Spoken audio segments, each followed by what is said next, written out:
The massive Zarkalian starship emerged from hyperspace near Jupiter, its purple-tinted hull gleaming under the distant sunlight. Captain Sarah Chen of the Earth Defense Force watched the vessel through the main viewport of humanity's first deep space monitoring station. Her heart raced, but her voice remained steady as she activated the global communication channel. "This is it, people. First contact. Everyone remember your training." The Zarkalian ship dwarfed the small human delegation vessel that approached it. At 3 kilometers long, it represented everything humanity had dreamed about: advanced alien civilization, the promise of cosmic knowledge, and humanity's first step into the wider galaxy. If only they had come in peace. The initial meeting took place in a specially prepared chamber aboard the International Space Station. The Zarkalian ambassador, Selthor, stood nearly 8 feet tall, his crystalline armor reflecting the station's lights in rainbow patterns. Behind him, 4 guards towered even taller, their expressions impossible to read behind their metallic masks. "We represent the Zarkalian Empire," Selthor announced through their universal translator. "We control 70% of the known galaxy. Your world has been chosen for integration into our magnificent civilization." Dr. James Martinez, Earth's chief negotiator, stepped forward. Despite being less than half the alien's height, he stood straight and proud. "We welcome peaceful contact with your civilization, Ambassador. However, we must decline integration at this time. Earth wishes to maintain its independence." The alien's laughter echoed through the chamber. "You misunderstand. This is not a request. We have observed your civilization. You barely reach your own moon. Your ships are primitive. Your technology is centuries behind ours. Integration is mandatory." Sarah Chen, now serving as military advisor to the delegation, spoke up. "Ambassador, with all due respect, we strongly advise against forcing this issue. Humanity's history is complex. We've spent thousands of years fighting amongst ourselves. We've become very good at warfare, very good at surviving. You don't want us as enemies." Zelthor's expression shifted to what might have been amusement. "Are you threatening the mighty Zarkalian Empire? We who have conquered 1,000 worlds." "No," Sarah replied calmly. "We're warning you. There's a difference." The meeting ended shortly after, with the Zarkalians returning to their ship. Earth's leaders hoped the warning would be heeded, but they prepared for the worst. They didn't have to wait long. 3 days later, the small human colony on Mars, humanity's first off-world settlement of 2,000 people, detected an incoming energy signature. The Zarkalian ship hadn't left the solar system as they claimed. Instead, they launched what they called a demonstration. The attack was precise, destroying only the colony's main power plant. No lives were lost, but the message was clear. The next target wouldn't be so carefully chosen. As emergency shuttles evacuated the Mars colony, Earth's response was unprecedented. The United Nations convened an emergency session. For the first time in human history, every nation agreed on a single course of action. Old enemies set aside their differences. Former rivals shared military resources. Humanity had spent its entire history fighting itself, but now, faced with an external threat, they would fight together. In orbit, Sarah Chen watched the Mars colony evacuation and typed out a simple message to Earth's Unify command. They didn't listen. "Initiate Protocol Thermopylae." Across Earth, hidden military facilities began to activate. Underground bunkers opened to reveal weapons humanity had built in fear of this very day. As the Zarkalian ship approached Earth, they remained confident in their superior technology and overwhelming force. They had no idea what humanity was capable of when threatened. They were about to learn. Protocol Thermopylae turned out to be humanity's best-kept secret.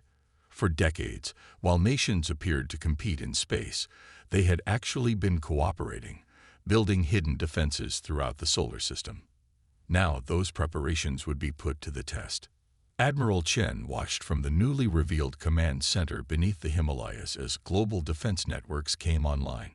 Screens showed military facilities emerging from beneath desert sands, rising from ocean depths, and appearing out of what seemed to be ordinary mountains. "Status report," she commanded, her voice steadied despite the weight of the moment. "All systems operational, Admiral." Lieutenant Park responded, his fingers flying across the holographic display. "The Zarkalian fleet is approaching Mars orbit. They're maintaining their original formation. They don't suspect anything." The alien fleet was impressive. 30 massive warships arranged in a perfect triangle formation. Their energy shields glowed purple against the black of space, and their weapons could reportedly destroy entire continents. But humans had learned long ago that bigger wasn't always better. "Launch Operation Hornet's Nest," Chen ordered. Across the asteroid belt, thousands of small automated mining ships activated. These vessels, officially listed as commercial mining equipment, had been modified over the years. Each carried minimal weapons but was piloted by advanced AI programmed with centuries of human military tactics. The Zarkalian fleet didn't even notice them at first. Why would they? Their scans showed only primitive mining equipment, not worth their attention. This was their first mistake. The mining ships moved into position, their industrial cutting lasers and drilling equipment repurposed for a different kind of mining. At Chen's signal, they attacked, not the warships themselves, but the asteroids around them. Thousands of perfectly calculated explosions turned the asteroid belt into a storm of debris. The Zarkalian shields, designed to stop energy weapons, struggled against simple rocks moving at high speeds. Their perfect formation broke apart as they tried to evade the artificial meteor shower. "Second wave," Chen commanded. "Launch the mosquito drones." From hidden bases on Mars moons, swarms of tiny drones emerged. Each was barely larger than a coffee cup, making them almost impossible to target with the massive Zarkalian weapons. They slipped through gaps in the failing shields, attaching themselves to the alien ships' hulls. The drones weren't weapons. They were electronic warfare units. They began broadcasting signals that confused the alien ship sensors, making them see threats that weren't there while hiding the real dangers. In the command center, Dr. Martinez joined Admiral Chen. The Zarkalians based their entire military doctrine on overwhelming force and advanced technology. He explained to the officers present. They never considered that someone might use simple physics against them. They forgot the basics of space combat while relying on their fancy shields. The alien fleet's perfect formation had completely collapsed. Several ships had suffered significant damage from asteroid impacts, and their communication seemed confused and disorganized. Then came humanity's masterstroke. The supposedly evacuated Mars colony, now revealed as a military base, launched hundreds of missiles. The Zarkalians spotted them easily, exactly as planned. They focused their remaining shields forward to stop the incoming attack. They didn't realize these missiles were decoys. From the dark side of Mars, Earth's first true warships emerged. They didn't look impressive, more like traditional space shuttles than proper warships.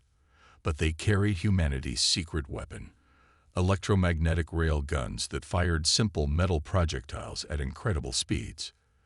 The Zarkalian ships, their shields focused on the decoy missiles, never saw the real attack coming. "Send the message again," Admiral Chen ordered as the first alien ship's engines went dark. "Tell them they can retreat. Tell them this is just a small demonstration of what humanity can do when threatened." This time, the Zarkalians listened. The Zarkalian Empire's retreat from Mars should have been the end of it. Instead, it was just the beginning. The Empire's Council of Elders considered the defeat a personal insult. They had never lost a battle in their 1,000-year history until they met humans. In the 3 months following the Mars incident, humanity prepared for the Empire's return. They knew their victory had only made Earth a bigger target. Admiral Chen stood in the new Global Defense Center, watching screens that showed Earth's transformation. The old International Space Station had become a military command post. The Moon hosted a network of early warning systems. Every satellite now served double duty as a defense platform. "Admiral," Lieutenant Park called out, "you need to see this." Our deep space monitors picked up something interesting. The main screen showed a transmission intercepted from the Empire's communications network. A group of teenage hackers from Singapore had managed to break their supposedly unbreakable encryption. The Empire was gathering the largest fleet in their history, 10,000 ships. But humanity had been busy too.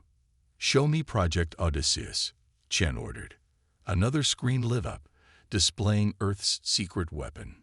During peaceful times, humans had launched thousands of satellites for communications, weather monitoring, and scientific research. What no one knew was that each satellite contained a hidden secondary system. "All units report ready," Park announced. "The hacker teams are in position." Chen nodded. "Send the signal." Across Earth's orbit, ordinary-looking satellites transformed. Communication dishes became weapon platforms. Weather monitoring equipment revealed hidden shield generators. Research instruments turned into electronic warfare systems. "Phase 2, Chen commanded. "Release the archives." In a secure facility beneath the Pacific Ocean, a special team activated humanity's most unusual weapon, a database containing every military strategy from human history. Sun Tzu's art of war, Alexander the Great's tactics, modern guerrilla warfare techniques, even strategies from video games and science fiction stories. This database wasn't just for reference. It was connected to an advanced AI that could analyze and adapt these strategies for space warfare in real time. The Empire's massive fleet arrived exactly where the humans predicted, just beyond the moon's orbit. Their ships filled the sky like artificial stars, each one larger than anything humanity had built. Admiral Excelfor, now in command of the Imperial fleet, transmitted his message: "Surrender now, and we will be merciful." Chen's response was simple: "We warned you once. This is your last chance to retreat." The Empire chose to attack. Their energy weapons lit up space like new suns, but they were firing at empty space. The defensive platforms they saw were just holograms. Earth's real defense platforms, hidden in plain sight, activated. Not with energy weapons or exotic technology, but with simple metal nets carrying electric charges. The nets entangled the Imperial ships, disrupting their shields with basic electricity. Then came the masterstroke. The teenage hackers who had cracked the Empire's communications now deployed their secret weapon, a computer virus based on old Earth video games. Imperial ship computers suddenly started playing an ancient game called Pong, completely disrupting their targeting systems. The mighty Imperial fleet found itself helplessly trapped, their advanced technology defeated by simple physics and clever programming. Their ships could still move and fight, but their targeting computers were useless, reduced to showing bouncing white dots across their screens. "Send the message," Chen ordered as the Empire's fleet fell into chaos. "Tell them that everything they've seen so far has been human technology at its most basic. Ask them if they really want to see what we can do when we actually try." In his command ship, Admiral Excelfor watched in disbelief as his mighty fleet was defeated by what his people had dismissed as a primitive species. Perhaps he realized they should have heeded the warning to run. The Empire's humiliation at Earth reached every corner of the galaxy. Their mighty fleet, reduced to playing ancient computer games while drifting helplessly in space, had become the subject of whispered jokes on 1,000 worlds. The Emperor decided this could not stand. The time had come to use the planet breaker. Admiral Chen received the warning from the Deep Space Monitoring Station near Neptune. The Empire's supreme weapon, a ship larger than the Moon, had entered the solar system. Its single massive cannon could reportedly split planets in half. In the Global Defense Center, now relocated to an underground facility in Australia, Chen maintained her calm. "Status of Operation Paper Tiger." "Ready, Admiral," Lieutenant Park reported. "All civilian populations are in the shelters. The surface defenses are in place." The Empire's massive weapon approached Earth slowly, its size making it visible even in daylight. Across the planet's surface, people in their underground shelters watched through digital feeds as humanity prepared to face its greatest test. They expect us to panic. Chen addressed the Global Defense Network. They expect us to beg for mercy. Instead, let's show them why humans are the champions of hide and seek. The planet breaker moved into position. From his command center, the Imperial Grand Admiral transmitted his message. Your choice is simple. Surrender and join the Empire, or watch your world end. Chen's response was unexpected. She laughed. The Grand Admiral waited for a translation error report, but none came. The human was actually laughing at the Empire's ultimate weapon. I apologize, Chen said, composing herself. But you really should have done your homework. Humans have been preparing for this exact scenario for over a century. We called it the Cold War. For 50 years, every major nation on Earth expected to be destroyed at any moment. Do you really think we didn't plan for something like your planet breaker? The planet breaker's main cannon began to charge. Energy readings went off the scale as it prepared to fire. Now, Chen commanded. Across Earth's surface, what appeared to be ordinary buildings, mountains, and even some clouds shimmered and vanished. The Empire's analysts watched in shock as their scans revealed the truth. Earth bristled with defensive weapons that had been hidden in plain sight. Every major city had holographic projectors making critical buildings appear to be somewhere they weren't. What looked like mountains were actually massive shield generators. The clouds above major population centers were artificial, concealing floating defense platforms. The planet breaker fired its world-ending beam. It struck what appeared to be Earth's surface and passed straight through a hologram. Phase 2, Chen ordered.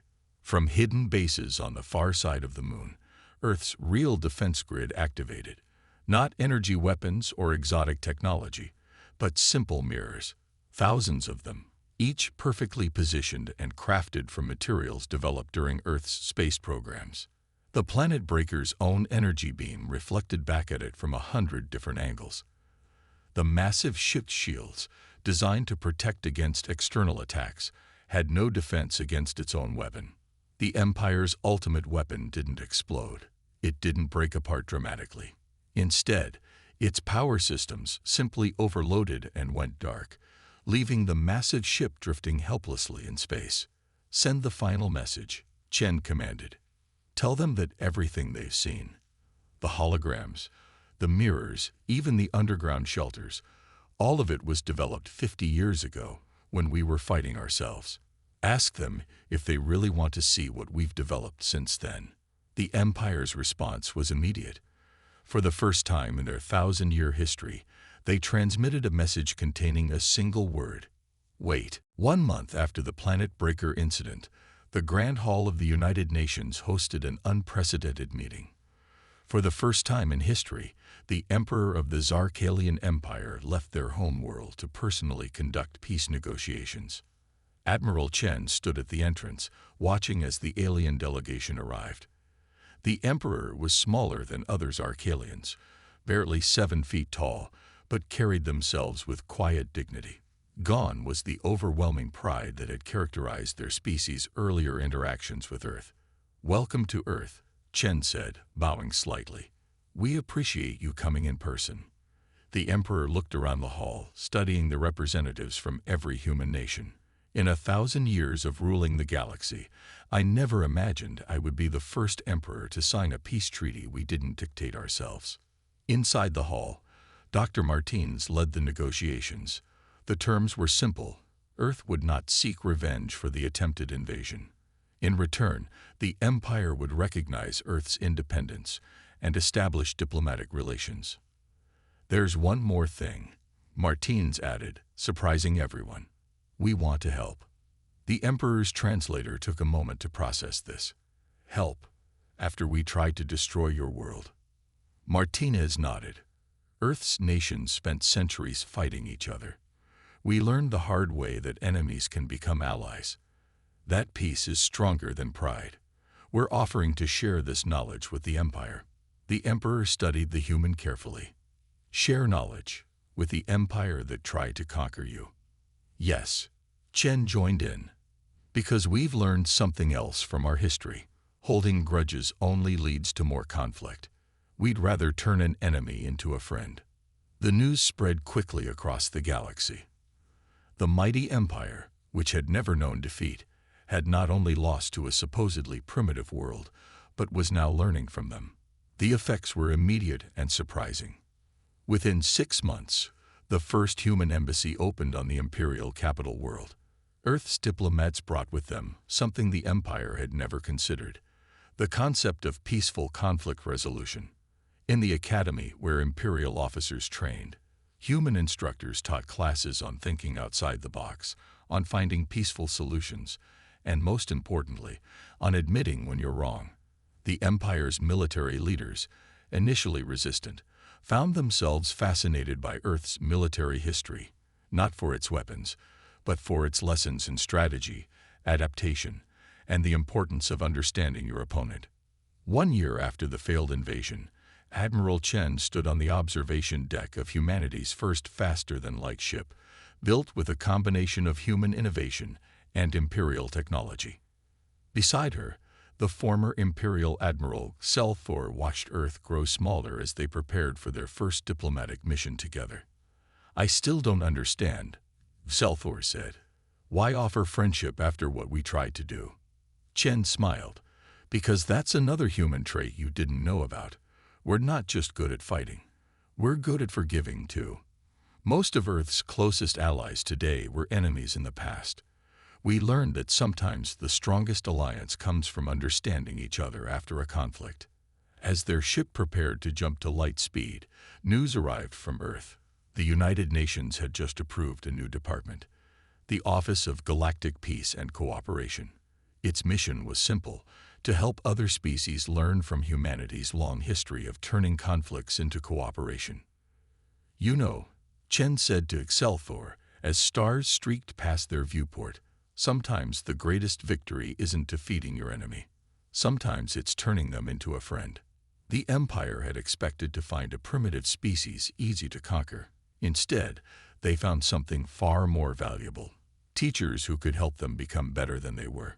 And across the galaxy, other species began to understand why the humans had become such a powerful force so quickly. It wasn't just their ability to fight that made humans special. It was their ability to forgive, to learn, and to help others learn from their mistakes.